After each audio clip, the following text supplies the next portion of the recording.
لان هو اصلا زي ما انتم شايفين كده، هو لو انا سبته بيصرخ وبيصوت من العظم بتاعه اهو. زي ما انتم شايفين كده قاعد كده مرشي، زي ما انتم شايفين كده يا جماعه اهو. انا بمشيه بالعافيه اهو، قاعد مرشن ما بيتحركش. تمام، زي ما انتم شايفين مرشن. تعالى يلا شاطر، خد شاطر مرشن.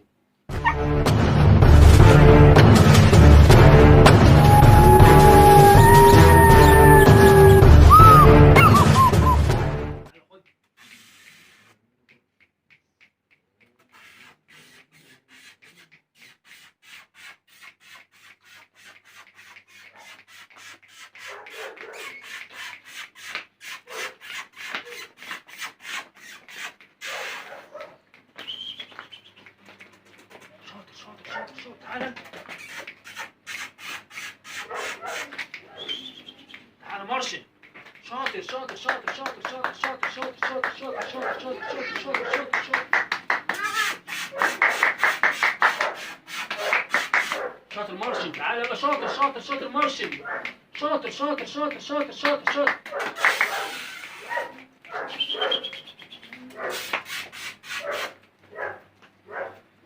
السلام عليكم ورحمة الله وبركاته. معاكم ابو مصطفى من قناتكم فيروس كلاب القاهرة. تحياتي ليكم، تحياتي الناس المشتركة معايا القناة، تحياتي لجميع مربين الكلاب وقوات الكلاب في مصر والوطن العربي. تحياتي للجميع، يا رب تكونوا بخير. رجعنا لكم من جديد بفيديو جديد. طبعا في البداية محتاج دعمكم أكتر، وخاصة في الفيديو ده. الفيديو ده يا جماعة عاوزه يوصل لجميع أنحاء العالم زي ما بيقولوا. ليه؟ بسبب المعلومة، بسبب الضمير، وبسبب اللي الواحد بيشتغل مع الناس، بسبب يا جماعة اللي الواحد بيتعامل مع الناس بوش واحد وبلون واحد والكلام ده كله، وبسبب بيتعامل مع الناس اللي احنا زي ما بيقولوا كده على الله زي بعضينا، والواحد بيراعي ظروف الناس، والواحد عينه شوافة وعينه لماحة، بيشوف الشخص اللي بيتعامل معاه او العميل اللي بيجي لي او اللي انا بتعامل معاه، بيقدر الظروف بتاعته، واللي انا بشوف الظروف بتاعته بمشي عليها على قد ظروفه، وبمشي معاه على قد المراحل معاه، وبمشي بالفلوس نسريات، باخد منه نسريات وباخد منه واحنا ماشيين نسبة فلوس في فلوس في فلوس لحد ما بنخلص فلوس، مثلا علاجات او اقامة او تدريب او اي حاجة.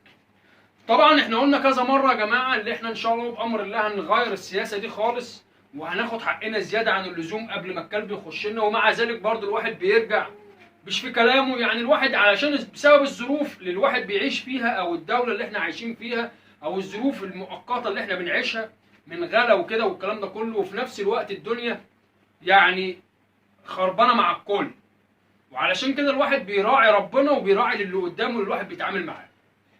الكلب مارشن ده يا جماعة، كلب مارشن ده يا جماعة حصل مشكلة في البداية مع الكلب لما خدناه، وفي الاخر كان عاوز برضو عمال يقطع في مستوى في يعني في الشغل اللي احنا هنعمله مع الكلب والفلوس والكلام ده كله. ومع ذلك قلت له هنمشي واحده واحده مع بعض ما دام ظروفك، انا عرفت ظروفك. ومع ذلك برضو في الاول خالص ما ارتضاش. تمام، وبعد كده اتصل بينا وبعد كده ارتضى بالامر الواقع اللي هو بحجه اللي هو عاوز يعالج الكلب. خدنا الكلب واستلمنا الكلب على حالته زي ما انتم شايفين في الفيديو، ما بيتحركش. تمام، زي ما ظهر هو في الفيديو كده ما بيتحركش خالص، والدنيا معاه بايظه. وزي ما انتم شفتوا في مقدمه الانترو الكلب كان ازاي، واصبح نزلنا له فيديو امبارح او اول امبارح او من يومين الكلب كان بياكل ويتحرك ازاي، وابتدى واحده واحده الكلب يقوم ويتعالج. طبعا احنا لسه ما كملناش علاجات الكلب. اتصلت بالعميل اللي هو حسين صاحب ملك الكلب اللي هو ابو مازن. يا ابو مازن كنا متفقين اللي هو هيبعت لي الجمعه اللي فاتت. الفيديو ده انا بصوره من يوم الثلاث مساء، من يوم الثلاث مساء، يعني هينزل يوم الاربع. تمام، لان احنا لسه منزلين فيديو لروكي. الكلب ده اسمه مارشن، صاحب ملك الكلب حسين ابو مازن من السلام، بالاخص منطقه اسبيكو.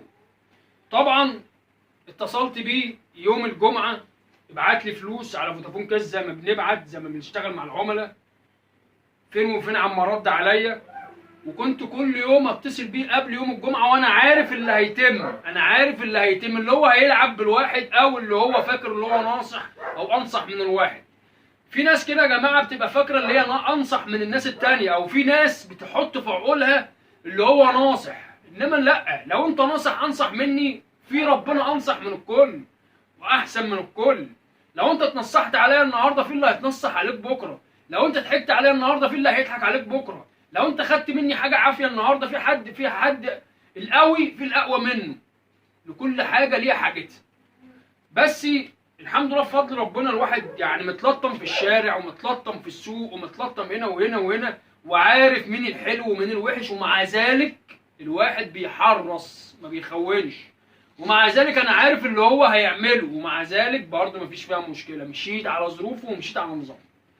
اتصلت بيه يوم الجمعه برغم ان انا بتصل بيه كل يوم ويوم التاني اكد عليه، اقول له هتعمل ايه في الكلب، هتدفع لي فلوس ولا هنعمل ولا هنقف ولا الكلام ده كله. وجه ميعاد دفع الفلوس اللي هو يبعتها لي، الدفعه اللي هو المفروض يبعتها لي. يا حسين ايه؟ قال لي انا هبعت لك النهارده، انا اروح اخد سلفه من الشغل ومش عارف ايه. انا عارف ان كل دي اشتغالات. وقام وقت العصر، انا يا ابو مصطفى انا رايح ادفع لك اهوت، ورايح الفلوس في جيبي والله، وهروح احولها لك، بس اديني نص ساعه. نص ساعه، ساعه في ساعه، لحد ما المغرب والعشاء والساعه 10 والساعه 11 جت. ايه يا حسين؟ قال لي ده التوك توك بتاعي اتقلب، والراجل اللي شغال عليه او عيل، انا مديله عيل، وقعد يدخلني في قصص وروايات ومش عارف ايه. وقام مخلي واحد تاني باسمه اللي هو اخوه يرد عليا او يكلمني يقول لي يا ابو مصطفى احنا مش عايزين الكلب، انا اخوك كبير وهو مش عارف بيمشي بدماغه، وحكايه وروايه، وهو مالوش في الكلاب، وحكايه وروايه ومش عارف ايه وايه وايه. برضه فيلم، برضه بلعته. طب يا عم اديني حسين، طب هو اللي يقول لي الكلمتين دول، لان انا اللي واخد منه الكلب، انا ما اعرفكش انت، انا اخوك كبير وانا اللي بقول لك هو ده اللي هيتم. طبعا زي ما انا قلت لكم هي يعني ايه معروفه، يعني معروفه اللي هيتم يعني. بس حبيت ان انا امشي للاخر، لان زي ما قلت لحضراتكم انا ما بحبش اخون. بعد كده برضو صممت ان انا اسمع منه الكلام، والكلام ده مسجل، الكلام ده مسجل عندي على التليفون. تمام. طب يا عم حسين رد عليا في الاخر خالص الساعه 1 2 بالليل. ايه يا حسين؟ قال لي معلش ومش معلش، انا ايه باذنك يا رب هرد عليك ساعه، وهرد عليك في الكلب. اقول له عشان اخوك اتصل بيا واحد اسمه محمد، قال لي اه ده اخويا ومش اخويا. قلت له طب على العموم هو قال لي اتصرف في الكلب، احنا مش عايزينه، ومننا ليك، وال 500 جنيه اللي هو دفعهم لك خلاص احنا مش عايزين منه، مش ده ايه، مش يعني ايه، احنا كده ايه كفينا مع الكلب على كده. طب يا جماعه، طب انا جايب 1000 جنيه علاجات للكلب، مين اللي هيدفعهم ومين ومين ومين؟ طب يا جدعان هنعمل ايه؟ انتوا كده لبستوني في الحيط يا جدعان، مفيش فايده. اصل الواد مات اللي كان سايق التوك توك، وانا مش عارف حوارات. طيب حسين في الاخر قال لي طب انا معلش ده العيال متمسكين بالكلب وانا مش عارف اعمل ايه، طب اديني ساعه وهرد عليك. الكلام ده برضه يوم الجمعه. طيب يوم الجمعه ما ردش عليا، سبت حد برن عليه كل يوم، بقى برن عليه تليفونه مقفول مقفول مقفول مقفول، لحد يوم الاثنين الساعه 10 11 بالليل رد عليا فين وفين يوم الاثنين. كل ده بالتواريخ والكلام ده مسجل. ايه يا عم حسين ما ردتش عليا ليه؟ كل دي الساعه ما عدتش؟ قال لي ابو مصطفى اصل التليفون كان فاصل ومش عارف ايه، والواد مات ومش عارف، ومستشفى الدمرداش، وقعد برضه يغني لي. طب هتعمل ايه؟ قال لي وحياه عيالي بكره الاثنين هبعت لك فلوس. يا عم بكره اللي هبعت لك فلوس. كان الكلام ده يوم الاحد بالليل.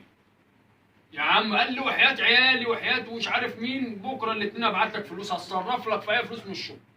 هو ما فيش فيديو نازل للكلب؟ قلت له الكلب كويس ومش عارف ايه، وفي فيديو نازل النهارده يوم الاحد. قال لي طب خلاص ماشي. نزلت الفيديو بتاع يوم الاحد. تمام. و ايه يا عم؟ قال لي ببعت له الفيديو على الواتس عشان يشوفه وكده، برن عليه تاني عشان اعرفه ان الفيديو نزل وكده، هو اكيد شافه. ما ردش عليا لحد النهارده، لحد الساعه النهارده 3، النهارده الثلاث الساعه حوالي دلوقتي 11 بالليل مش عايز يرد عليا. طبعا يا جماعه انا خدت قرار، انا مش حتى انا قلت له انا ما بحبش ان انا انزل واقعد اقطع وابيع واشتري في العميل والكلام ده كله، لان مش من الشخصيه بتاعتنا احنا الكلام ده كله، بس هو بامانه ربنا استفزني يعني، لان انا بالصغير. ورقم واحد واثنين وثلاثه هو ما قدرش خالص اي حاجه انا عملتها له. وعلشان كده يا جماعه نداء لاي حد، اي حد يا جماعه عايز الجرو ده، اي حد عايز الجرو ده، الجرو ده ان شاء الله بامر الله اي حد عايزه يدفع 1000 جنيه ويجي ياخده، يدفع 1000 جنيه ويجي ياخده. الجرو ده يا جماعه مارشن، وانا هكمل علاجه زي ما هو. هو كده خلص العلاج اللي هو على قد فلوسه، تمام. وانا برضو على قد ما هقدر همشي مع الكلب في علاجات وكده. واي حد يا جماعه، اي حد يا جماعه عاوز الكلب ده، الكلب ده لو قعد عندي يوم 2 3 في اي وقت، خلاص الكلب ده يا جماعه انا هبيعه، هعرضه للبيع. ما دام صاحبه طنشني وما دام صاحبه عمل كده، يبقى الكلب ده يا جماعه اي حد عايزه يجي يدفع 1000 جنيه وياخد الكلب ده.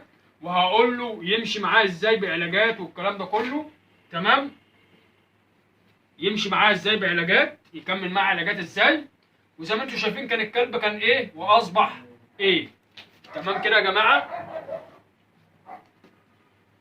الكلب اهو ابتدى يتنطق وابتدى اللي هو يتحرك ويفوق، ولسه مع الوقت. بس هو صاحبه من الناس اللي هي وسواسه وليها كذا راي وملهاش راي. تمام كده يا جماعه. وربنا يعوض علينا في اللي احنا عملناه مع الكلب، وربنا يبارك لاي حد هيجي ياخد الكلب ده يا جماعه. تمام. الكلب ده زي ما قلت لكم اي حد يجي ياخده هيدفع 1000 جنيه حق العلاجات اللي هي عليه، تمام. ومش عايز اي حاجه تاني منه. وان شاء الله بامر الله الكلب هيكون حاجه كويسه في المستقبل، وكلب ب 1000 جنيه يعني مش بفلوس. تمام كده يا جماعه. بيتهيألي انا كده قدام ربنا عملت اللي عليا، لان احنا يا جماعه بنتماشى مع العميل، مش عشان انا بتماشى معاك عشان ظروفك يبقى انت فاكر كده اللي انت ايه اديتني على عيني زي ما الناس بتقول او الناس فاكره يعني. لا، هي ما فيهاش خساره الحمد لله بفضل ربنا. هو عليه 1000 جنيه علاجات من الصيدليه انا جايبها منه، تمام. واي حد يا جماعه يجي يديني 1000 جنيه هيستلم الكلب ده على طول في اي وقت، تمام. مارشن. وربنا يبارك للي هيشتري ان شاء الله بامر الله. كلب ب 1000 جنيه، كلب جيرمان، كلب مواصفاته كويسه. وانا هقول له على طريقه العلاج اللي هو يمشي بيها ويكمل بيها علاجاته مع الكلب. واللي هيجي برضه من طرف القناه بتاعتي او المشتركين بتوعي هعمل معاه واجب، مش هخليه يدفع ال 1000 جنيه برضه كامله، هعمل معاه واجب. تمام كده يا جماعه. تحياتي للجميع واشوفكم على خير. مستني تعليقاتكم ورايكم، هل اللي انا عملته ده صح ولا غلط؟ وان شاء الله بامر الله بعد كده مش هنقول بقى اللي احنا اتقرصنا، لا مش قصه اتقرصنا. انا ليا نظره في اللي قدامي وانا عارف انا بعمل ايه، ومفيش حاجه اسمها خساير. بس انت اللي بتبوظ نفسك وانت اللي بتعمل في نفسك كده.